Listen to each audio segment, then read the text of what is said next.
Hi friends, Shahrukh Khan, James bond ఇలాంటి వ్యక్తుల్లో కామన్గా కనిపించే విషయం ఏంటో తెలుసా? వీళ్ళందరూ నిజ జీవితంలో చాలా ఇంట్రోవర్ట్లుగా, కామన్ పర్సనాలిటీగా ఉంటారు. దీనికి తోడు చాలా ఆకర్షణీయంగా కూడా ఉంటారు. నలుగురిలోకి వెళ్ళినప్పుడు అందరి దృష్టి వీళ్ల మీదే ఉంటుంది. ఇలా నలుగురిలో ఆకర్షణీయంగా ఉండడానికి వీరిలో కొన్ని ప్రత్యేక లక్షణాలు కూడా ఉన్నాయి.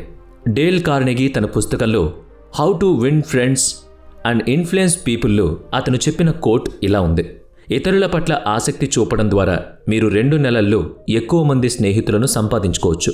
ఇతర వ్యక్తుల పట్ల ఆసక్తిని పెంచుకోవడం ద్వారా మీరు 2 సంవత్సరాల్లో ఇతరులకు మీ పట్ల ఆసక్తిని కలిగించడానికి ప్రయత్నించవచ్చు. ఇలాంటి వారి నుంచి చాలా విషయాలు మనం నేర్చుకోవాలి. ఎందుకంటే ఇలా నలుగురిలో ఆకర్షణీయంగా ఉండే వారి లుక్స్ కూడా చాలా బాగుంటాయి. అయితే ఆ లుక్స్ కేవలం బాహ్య సౌందర్యం నుంచి వచ్చింది కాదు, వాళ్ళ మాట తీరుతో వచ్చింది. వారి బాడీ లాంగ్వేజ్తో ఆకర్షణీయంగా మారతారు. వారి ఇంటెలెక్చువల్ లెవెల్తో నలుగురిని ఆకర్షించగలుగుతారు. మొత్తం పర్సనాలిటీతో ఆకర్షణీయంగా మారతారు. ఇలాంటి వారిలో ఉండే 5 సీక్రెట్ల గురించి ఈరోజు వీడియోలో చెప్పుకోబోతున్నాం. ఆ సీక్రెట్స్ తెలుసుకుంటే మీరు కూడా అట్రాక్టివ్ పర్సన్గా మారచ్చు. అందులో మొదటిగా నెంబర్ 1, డెవలప్ డార్క్ కాన్ఫిడెన్స్. ఎవరైతే సిగ్గుపడుతూ నలుగురిలో మౌనంగా ఉండేవారు, సోషల్గా ఎక్కువ యాక్టివ్గా ఉండని వాళ్ళు, ఇతరులతో తక్కువగా కలిసేవాళ్ళన్నమాట. అయితే ఇలాంటి వారు ఎప్పుడైనా నలుగురితో కలిసినప్పుడు మాత్రం ఇతరులు వారిని ఎప్పుడూ మర్చిపోలేరు.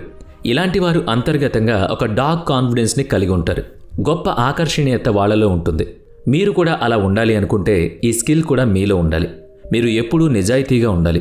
అవతలి వాళ్ళని అబద్ధాలతో పొగుడుతుంటే వాళ్ళకి అది అర్థమైపోతుంది. మీరు నిజంగా నిజం చెప్తున్నారో అబద్ధం చెబుతున్నారో వాళ్ళు అర్థం చేసుకోగలుగుతారు. అందుకే నిజాయితీ, మంచితనం 2 ఖచ్చితంగా ఉండాలి. నెంబర్ 3, ఈ 2 రకాల సందర్భాలు కాస్త జాగ్రత్తగా గమనించండి.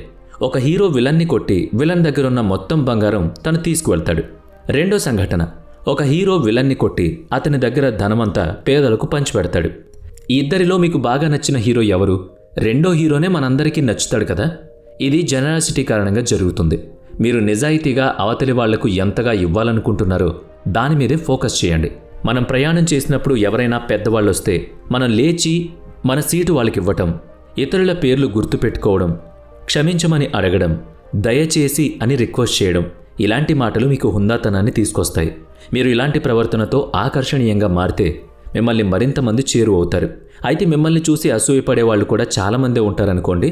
ఒక్కోసారి మిమ్మల్ని అవమానించే సంఘటనలు కూడా ఎదురవుతాయి. నెగిటివ్తో మిమ్మల్ని వెనక్కి లాగాలని చూస్తారు. అలాంటి సందర్భంలో మీరు డిఫెన్స్లోకి పడిపోతారు. మీకు కోపం వస్తుంది. ఈ కోపం, ఆవేశం మీలోని ఆత్మాన్యూన్యతకు చిహ్నం. ఇది మిమ్మల్ని బలహీనమైనటువంటి వ్యక్తిగా మారుస్తుంది. మీ ఆత్మవిశ్వాసాన్ని దెబ్బతీయాలని మిమ్మల్ని వెనక్కి లాగేలా ఎవరైనా ప్రయత్నిస్తే ఎవరికైనా బాధ కలుగుతుంది. కానీ అసూయతో అలాంటి పనులు ఎవరైనా చేస్తే అలాంటి సందర్భాల్లో అది మిమ్మల్ని బలహీనపరుస్తుంది. ఆత్మవిశ్వాసంతో ఉండే వ్యక్తి నిరంతరం నిగ్రహంగా ఉంటాడు. ఎవరైతే ఎక్కువ మౌనంగా ఉంటారో వాళ్ళు మనల్ని ఎక్కువగా ఆకర్షిస్తూ ఉంటారు. చిన్న చిన్న విషయాలకు ఇరిటేట్ కాకుండా ఇలాంటి చోట మీ ముందు ఎవరైనా చాలా ఖరీదైన కోటు వేసుకుని ఖరీదైన వాచి ధరించొస్తే వాళ్ళు చాలా సంపన్నులు అని మనం అనుకుంటాం. వాళ్ళు ఉన్నవాళ్ళు అంటాం. హాలో ఎఫెక్ట్ ఇలాగే పనిచేస్తుంది. హాలో ఎఫెక్ట్ గురించి మీకు తెలిసే ఉంటుంది. The halo effect is a connective blast where our overall impression of someone influences our judgment of their specific traits. అందుకే లుక్స్ ముఖ్యం కాదు అనేది కూడా పూర్తిగా నిజం కాదు, పూర్తిగా అబద్ధము కాదు. అయితే ఒక పుస్తకాన్ని ఆ పుస్తకం కవర్తో జడ్జ్ చేయడం మనకు కుదరని పని. ఎవరైనా అందుకు భిన్నంగా మాట్లాడితే వాళ్ళు అబద్ధం చెప్తున్నారనేది మాత్రం వాస్తవం. ఈ విషయాల్లో మీరు ఏది తొందరగా అర్థం చేసుకుంటే అంత తొందరగా మీరు స్పందించడానికి అవకాశం ఉంటుంది. లుక్స్ కూడా అప్పుడు ముఖ్యమనే విషయం మీకు తెలుస్తుంది. మీరు అప్రూవ్ చేసుకోవడానికి అవకాశం ఉంటుంది. మీరు వేసుకునే బట్టలు కూడా చాలా ముఖ్యమని గమనించాలి. మీ మాట తీరు బాగుండాలి. మీరు చెప్పే విషయాల్లో స్పష్టత ఉండాలి. అందుకోసం ఫిజికల్ ఫిట్నెస్ కూడా కావాలి. గ్రూమ్, స్టైల్, ఇలా అన్నిటికంటే ముఖ్యంగా ఫిజిక్ని ఫిట్గా పెట్టుకోవడానికి ప్రయత్నించండి. మీ హెయిర్ స్టైల్, గ్రూమింగ్ కూడా చాలా అవసరం. ఒక్కోటి క్రమంగా మార్చుకుంటూ వెళ్ళండి. మీరు వేసుకునే బట్టలు కూడా మీ వ్యక్తిత్వాన్ని నిర్ణయిస్తాయి. అందుకే వీటి మీద కూడా మీరు దృష్టి పెట్టాల్సి ఉంటుంది. అవును అని అనేదాంతో పాటు నో చెప్పడం కూడా మీరు అలవాటు చేసుకోవాలి. ప్రతి ఒక్కరికి, అలాగే మీ మార్గంలో వచ్చే ప్రతి దానికి నమ్మకం ఇవ్వండి. ఆ నమ్మకంతో మరింత ప్రయాణం చేయండి. కొత్త ప్రదేశాలను అన్వేషించండి. ఒక్కోసారి పూర్తిగా కొత్త ప్రదేశానికి ఒంటరిగా ప్రయాణించండి. మీరు చాలా కొత్త అనుభవాలను పొందుతారప్పుడు. కొత్త స్నేహితులను కలుసుకుంటారు. కొత్త భాషలు, కొత్త సంస్కృతులు పరిచయం అవుతాయి. ప్రయాణం ఆత్మకు ఊరటనిస్తుంది. మీ గతం గురించి ఎప్పుడూ ఆలోచించకండి. మీరు నిజంగా ఆసక్తికరమైన వ్యక్తిగా ఉండాలనుకుంటే మీరు మొదట అంగీకారం మరియు గతంలోని విషయాలను విడనాడే సూక్ష్మ సరళిని నేర్చుకోవాలి. ప్రతికూల వ్యక్తులకు దూరంగా ఉండండి. వారు చేసేదంతా మీ శక్తిని మరియు సానుకూలతను పీల్చుకోవడం తప్ప మరేదీ ఉండదు. సానుకూల శక్తి లేకుండా మీరు ఎప్పటికీ ఆసక్తికరమైన వ్యక్తి కాలేరు. కొన్ని క్లాసిక్స్ చదవండి, ఎందుకంటే పుస్తకాలకు మనసు మార్చే శక్తి ఉంది. విజయవంతమైన వ్యక్తుల బయోపిక్లు చూడండి. వారి సానుకూల దృక్పథాన్ని అలవాటు చేసుకోండి. అలాగే వినడం, నేర్చుకోవడం రెండూ ముఖ్యం. అవతల చెబుతున్నది వినే ఓపిక ఉండాలి. మీరు చెబుతూ పోవడం కన్నా అవతలి వాళ్ళు చెప్పేది కూడా కరెక్ట్గా అర్థం చేసుకోగలగాలి. విన్న విషయాలను అసాధారణంగా చేసుకుని జడ్జ్మెంట్ ఇవ్వద్దు. కాయిన్కి ఒకవైపు ఉన్నట్టే మరోవైపు కూడా ఉంటుంది కదా. ఉల్లాసంగా ఉండండి. ఉల్లాసంగా ఉండే వారితోనే మాటలు కలపడానికి ఇష్టపడండి. ఏదో కోల్పోయినట్టుగా కూర్చుంటే ఏ పని అవ్వదు, ఏది ముందుకు సాగదు. మీలో ఉల్లాసం ఉరకలెత్తాలి. అది ఎదుటి వారిని కూడా ఆకర్షించాలి. మొదట ఇంప్రెషన్. మొదటిసారి కలిసినప్పుడు నవ్వుతూ పలకరించడం నేర్చుకోండి. మీ పెదాలపై కనిపించే చిరునవ్వు వల్ల అవతల వ్యక్తులు ఎంతో ప్రశాంతంగా మారుతారు. నమ్మకంగా ఉండండి. మీతో చెప్పిన విషయాలను ఇతరులతో పంచుకోకుండా ఉండాలి. మీ మీద నమ్మకంతో ఒక విషయం చెబుతున్నారంటే అది మిమ్మల్ని దాటిపోదనే నమ్మకంతోనే కదా. ఆ నమ్మకాన్ని మీరు ఎప్పుడూ కూడా వమ్ము చేయకూడదు.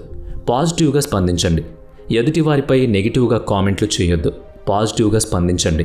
పాజిటివ్గా పలకరించండి. అది మీపై వారికి గౌరవాన్ని పెంచుతుంది. ఇక ఎనర్జీ. ఎప్పుడు చూసినా ఎనర్జీ నిండిన బల్బులా కనబడాలి మీరు. గాలి తీసేసిన బెలూన్లా కాదు సుమా. ఆత్మవిశ్వాసం అనేది ఏదైనా కెరీర్లో విజయం సాధించడానికి అవసరమైన పాత్ర చాలా ముఖ్యంగా పోషిస్తుంది. ఆత్మవిశ్వాసం లేని జీవిత అనుభవం ఒక వ్యక్తి విలువైన అవకాశాలను కోల్పోవడానికి కారణమవుతుంది. మీ జీవితంలో అద్భుతమైన ఆత్మవిశ్వాసాన్ని ప్రదర్శించే వ్యక్తుల గురించి ఆలోచించండి. ఈ వ్యక్తులు సాధారణంగా సరదాగా ఉంటారు. చాలామంది స్నేహితులను కలిగి ఉంటారు. అలాగే వారి కెరీర్ ఎంపికలో తరచుగా విజయం సాధిస్తారు. మీకు ఆత్మవిశ్వాసం ఉందంటే మీరు దేన్నైనా జయించగలుగుతారు. ఏదైనా నైపుణ్యంలాగే మీ ఆత్మవిశ్వాసం కూడా అలవాటు చేసుకుంటే పెరుగుతుంది. ఆఫీస్లో బాసులు స్వీయ విశ్వాసం గల వ్యక్తులపై ఆసక్తి చూపుతారు. ఎందుకంటే వాళ్ళు ఒత్తిడిలో కూడా సరైన నిర్ణయాలు తీసుకుంటారు. వాళ్ళ మీద వాళ్ళకి అపారమైన నమ్మకం ఉంటుంది. అందుకే ఆత్మవిశ్వాసం ఉన్న వ్యక్తి తన బలాలు మరియు సామర్థ్యాలను ఎప్పటికీ మర్చిపోడనమాట. ఇతరులు ఆమోదాన్ని పొందరు, కానీ ప్రతిష్టాత్మకంగా ఉంటారు. వాళ్ళనే సంస్థలు అలాగే సమాజం కూడా కోరుకుంటుంది. ఒక వ్యక్తికి ఆత్మవిశ్వాసాన్ని మెరుగుపరచడంలో, అతి విశ్వాసం నివారించడంలో, ఆత్మవిశ్వాసం మరియు కెరీర్ పెరుగుదల లేదా నిర్ణయం తీసుకోవడం మధ్య సంబంధాన్ని పెంచడంలో సహాయపడుతుంది. ఆత్మవిశ్వాసం ఉన్న వ్యక్తి సహజ నాయకుడిగా ఉంటాడు. అందుకే ఇలాంటి లక్షణాలన్నీ మీరు అలవర్చుకుని మీ జీవితంలో సక్సెస్ అవ్వాలని కోరుకుంటున్నాం. నెక్స్ట్ వీడియోలో మళ్ళీ కలుద్దాం. Thanks for watching.